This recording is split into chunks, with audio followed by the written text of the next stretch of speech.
What is OPSEC? Operational security in cyber world is a process to protect your data online.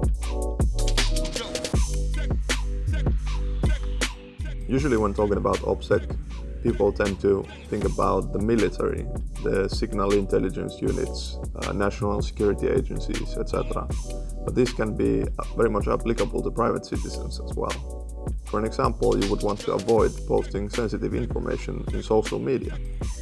For an example, credit card numbers, banking credentials, passports and driving licenses.